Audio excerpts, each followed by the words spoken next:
소설 속 인물과 나를 비교대조를 해보았습니다. 제가 읽었던 책 구암 허준에 나오는 중심 인물 허준과 제가 어떻게 공통점이 있고 차이점이 있는지 알게 됐습니다. 일단 소설 속에서 허준이 착하고 남 생각을 많이 하고 또 그는 남을 잘 배려하고 주위 사람들을 도와줬습니다. 책 일부분에 허준이 한 급한 병자를 치료해 주었는데 그들은 허준에게 보답을 해주려고 하자 허준은 사양을 했습니다. 책의 인용을 보면 결국 허준은 그 모자에게 아무것도 받지 않고 돌아섰다. 그래도 그는 이들 모자에게서 아주 귀중한 것을 얻었다. 병자가 나아가는 과정을 지켜보는 것이 의원에게 가장 큰 기쁨이라는 사실이다. 의원의 물질을 위해서, 명예를 위해서 일하는 것이 아니라 바로 환자가 나아가는 걸 바라보는 보람, 바로 그 대가를 위해서 일하는 것이다. 이 모습은 허준이 의원으로서 병자들을 당연히 치료해주는 것이 맞는 것이고 그들이 나아가는 모습이 가장 의원으로서 기쁘다고 착한 소리를 하셨습니다.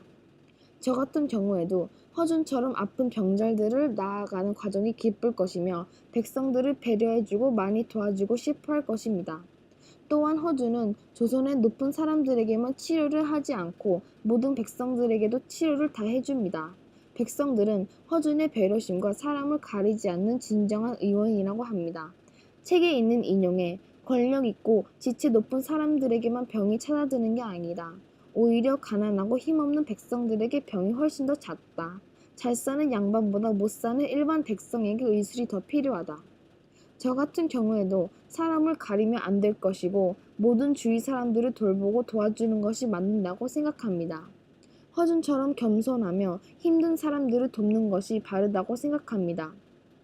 그러나 약간의 반대도 저와 허준이 있습니다. 허준은 의원이 되는 과정에 고생을 많이 합니다. 치료를 한 번은 실수한 것으로 이상한 소문이 나서 힘들어했습니다. 이것에 대한 인용이 세상 인심이 너무도 야속하기도 합니다. 허준이 잘못을 내가 먼저 한 것이요. 병자의 상태를 끝까지 지켜보지도 않고 경솔하게 약을 처방을 한 생각을 하면 부끄러워서 몸둘 바를 모르겠소. 다솜은 남편의 성격을 잘 알았다. 의원 일에 한평생을 걸기로 한 이상 남편의 자신의 실수를 용서하지 않으려고 할 것이다. 사람의 생명을 다루는 일이기 때문에 실수가 있어서는 절대로 안 되는 것이 의원이다. 신중하고 또 신중해야만 사람의 생명을 다룰 수 있는 자격이 있다고 허준은 믿었다. 저는 허준과 생각과는 좀 다릅니다. 저는 허준과 달리 무엇에 대한 포기가 빨리 되고 그것을 성공해야겠다는 큰 욕심도 별로 없습니다. 저한테 이런 상황이 다가왔다면 저는 바로 의원이라는 일을 포기했을 것입니다. 그것을 한번 시도해서 실패가 되었을 때는 다시 시도하지 않습니다. 허준처럼 넓게 바로 생각이 되지 않습니다.